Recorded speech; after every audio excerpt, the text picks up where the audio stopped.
Hello दोस्तों, स्वागत है आप सभी का मेरे इस यूट्यूब चैनल में। दोस्तों, आखिरकार सरकार ने जातिगत जनगणना करने की घोषणा कर ही दी और पूरे देश में इसकी चर्चा है कि केंद्र सरकार अब जातिगत जनगणना करेगी। विपक्ष में राहुल गांधी इसकी कब से मांग कर रहे थे कि जाति जनगणना होनी चाहिए, क्योंकि एक मानसिकता ऐसे हमारे देश में बन चुकी है कि लोगों को लगता है कि कुछ वर्ग, कुछ जातियाँ जैसे कि ब्राह्मण हुए, जो जनरल वर्ग के लोग हैं, वो सारे देश का मलाई खा रहे हैं। जो सारे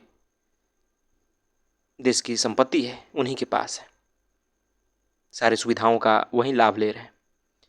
और इस मानसिकता के कारण ही कहीं ना कहीं इस बात पर जोर दिया जा रहा है कि जाति की जनगणना होनी चाहिए और देखा जाना चाहिए कि कौन वर्ग कितना ज़्यादा सुविधाओं का लाभ ले रहा है, कितना ज़्यादा उसे सरकारी सुविधाओं में लाभ मिल रहे, सरकारी नौकरियों में कितना है।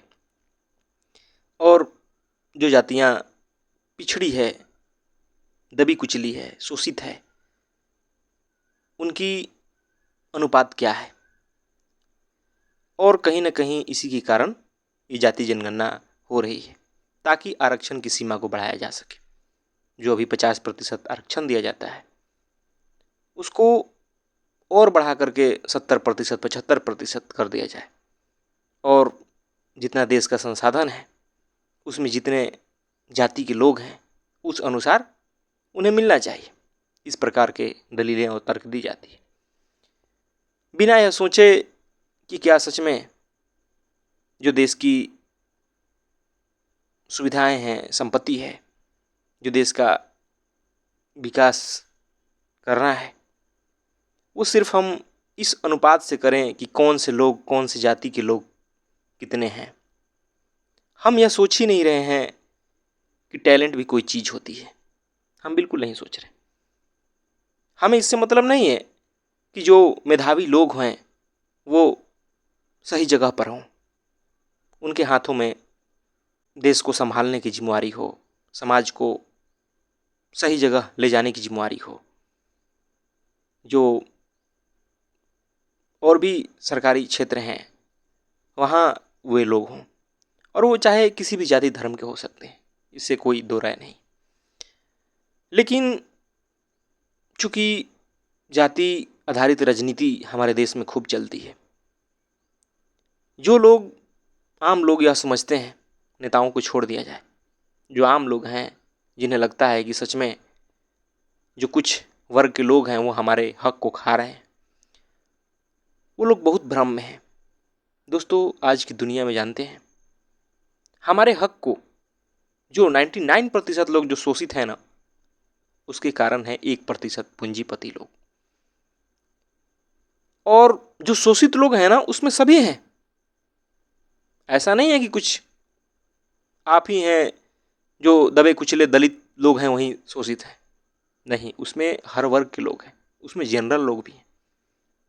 जो जाति जनरल में आती है वो लोग भी शोषित ही हैं।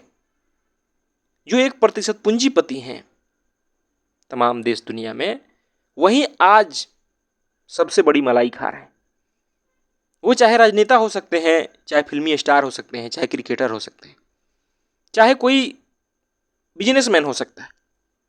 और निश्चित ही सिर्फ वही लोग हैं जिनके पास आज पूरा पावर है, पैसा है, और वो कानून को कंट्रोल कर रहे हैं। वो हर आम इंसान का माल खा रहे हैं। ये तो आपको भुलाने के लिए इन सब चीज़ों में उलझा दिया जाता है कि आप आपस में ही लड़ते रहो और इसका माल वो खा ले। अब जो दल है, राजनीतिक दल, जो राजनीतिक दल आज जाति आधारित जनगणना की बात कर रहे हैं, क्या उनसे पूछा जाना चाहिए कि उन्होंने कब दूसरी जाति के लोगों को अपने दल का नेता या मुखिया बनाया, अध्यक्ष बनाया? पूछा जाना चाहिए।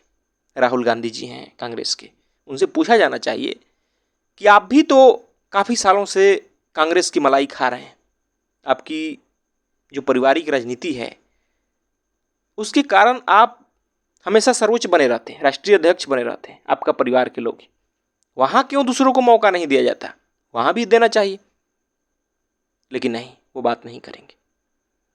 जो बिहार में लालू यादव की पार्टियां हैं, उनका देखिए पूरा परिवारवाद चलता रहता है, पूरा का पूरा परिवारवाद घुसेड़ दिया है वहां पे। अनपढ़ गंवार बच्चों को लगा करके भविष्य बना दिया। सभी कोई जानता है, पूरी दुनिया जानती है उनके बारे में। और वो लोग चिल्ला चिल्ला के जाति आधारित जनगणना की बात करते हैं ताकि गरीब और शोषित को उनका हक मिल सके। कितने बड़े आश्चर्य की बात है। ये लोग क्यों हक नहीं देना चाहते हैं दूसरे लोगों को? क्यों नहीं मौका देना चाहते कि वो लोग भी उस पार्टी के अध्यक्ष बने? अगर उत्तर प्रदेश में देखें तो समाजवादी पार्टी, अखिलेश यादव, उनका भी पूरा यादवगिरी चलता है। और भी जो भी इसकी मांग कर रहे हैं और जो लोग समझते हैं, निश्चित ही उनकी अगर जाके बैकग्राउंड देखेंगे तो उनका हाल भी वही है। वो चाहते हैं कि भाई सालों साल हम ही बने रहें, हमारा भाई भतीजावाद चलता रहे। लेकिन आम आदमी जो है ना, वो आपस में उलझता रहे। उन्हें लगता है कि बस सरकारी नौकरी ही जो है उसी में तो कुछ वर्ग माल सब खा रहा है। अरे भाई, सरकारी नौकरी है ही कितनी? पूरे देश में कुछ प्रतिशत सरकारी नौकरी है, बाकी तो प्राइवेट सेक्टर ही है, व्यापार ही है, स्वरोजगार ही है। लेकिन देखिए कि हमारे देश में जाति अभी भी एक बहुत बड़ा मुद्दा है। निश्चित ही जाति मिटाने की बात होनी चाहिए। निश्चित ही इस बात पर जोर देना चाहिए कि कैसे समाज को शिक्षित किया जाए, कैसे हर व्यक्ति तक शिक्षा पहुंचे, कैसे जो दबा कुचला व्यक्ति है वहां तक भी सुविधाएं जाए। लेकिन जो भ्रष्टाचार है उसके कारण वहां तक पहुंच नहीं पाते। तो ये जो नेता है ना, ये नए नए अपने षड्यंत्र करते रहते हैं ताकि गुटबाजी होते रहे समाज में। अब सोच करके देखिए कि कैसे जब ये जाति जनगणना के आंकड़े आएंगे तो आदमी एक दूसरे के प्रति कैसे नफरत से भर जाएगा, कैसे एक दूसरे को कोसेगा। क्योंकि भाई कोई वर्ग आगे रहेगा, कोई पीछे रहेगा, कोई जातियां आगे रहेगी, कोई पीछे रहेगी। ये तो होगा ही होगा। असमानता समाज का नियम है। असमानता को इतनी जल्दी मिटाना संभव नहीं है। और वो भी जब जाति आधारित बता दिया जाए कि जाति आधारित असमानता है, तब तो जाति जाति के प्रति घृणा पनपना है ही। बिहार में जाति जनगणना हुआ था और देखिए कितना बवाल मचा था। लेकिन इस बात को समझने के बजाय हम आज भी उसी पर चर्चा कर रहे हैं। हमारे देश की राजनीति उसी ओर है। हम यह नहीं सोच रहे हैं कि देश का भला किस में है, देश से असमानता को कैसे मिटाया जाए। इस बात को हम जरा भी नहीं सोच रहे। आज भी हमें यह मापदंड दिखाई देता है कि लोगों की भलाई के लिए जाति की जनगणना होनी चाहिए। जाति आधारित ही हम भलाई कर सकते हैं। है ना आश्चर्य की बात? आज इस एआई के जमाने में सोचिए, जबकि आज साफ साफ टेक्नोलॉजी के माध्यम से, एआई के माध्यम से और भी माध्यमों से पता लगाया जा सकता है कि कौन व्यक्ति का सामाजिक स्तर क्या है, किसकी आर्थिक उन्नति हुई है, वो साफ साफ पता लग सकता था। लेकिन उसके बजाय हम जातियों के आधार पर यह तय करेंगे कि कौन जातियां पिछड़ी रह गई, कौन जातियां दबी कुचली है। निश्चित ही दोस्तों, कुछ जातियां अभी भी दबी कुचली है, लेकिन उसका समाधान अलग से उनके लिए कुछ नियम कानून बनाकर करना चाहिए। उन्हें आर्थिक लाभ पहुंचाकर करना चाहिए, उन्हें विशेष शिक्षा देकर करना चाहिए। इस प्रकार पूरे देश की जातिगत जनगणना करना सिर्फ समय की बर्बादी है, धन की बर्बादी है और देश में आपसी भेदभाव को जन्म देने वाली ये बात है। और यह होगा, भले लोगों को लगता हो कि जाति जनगणना जरूरी है।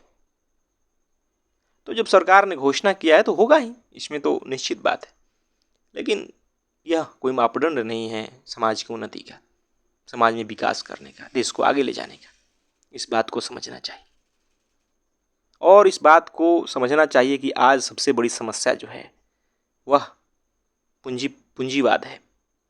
कुछ पूंजीपति हैं जो आज हर व्यक्ति का माल खा रहे हैं, आपको गरीबी में धकेल रहे हैं, तरह तरह से समाज में नशा परोसते हैं, कभी सोशल मीडिया के जरिए, कभी ड्रीम 11 के जरिए, कभी किसी और चीज़ के जरिए।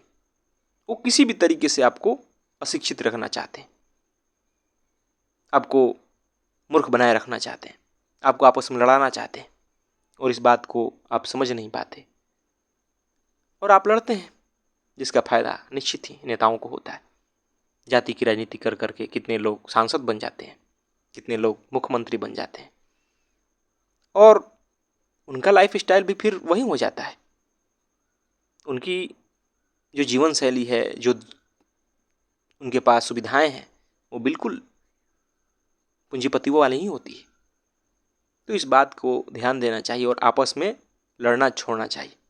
हमें इस बात पर सोचना चाहिए कि किस प्रकार समाज से जाति मिटे और निश्चित ही इसका माध्यम शिक्षा ही हो सकता है। समाज के हर वर्ग तक शिक्षा पहुंचे, इस बात पर ध्यान देना चाहिए। जो सच में गरीब है, आर्थिक रूप से पिछड़ा है, उसका भला होना चाहिए, चाहे वो किसी भी जाति धर्म का हो, किसी भी समाज का हो। तभी जाकर के एक स्वस्थ समाज का निर्माण होगा, हमारा देश उन्नति करेगा, हमारे देश में शांति होगी। बाकी इस प्रकार के निर्णय, जाति आधारित जनगणना निश्चित ही हमारे देश में अशांति उत्पन्न करने वाली, क्योंकि हमारे भीतर जाति के बीज जो है ना, अभी भी है, उसे दूर करने का कोई प्रयास नहीं हुआ है और न होगा जब तक ऐसे नेता हैं जो खुद भला चाहते हैं, जिन्हें सिर्फ कुर्सी से मतलब है। तो निश्चित ही इस बात को समझिए और फालतू की लड़ाई में उलझना छोड़िए। धन्यवाद दोस्तों।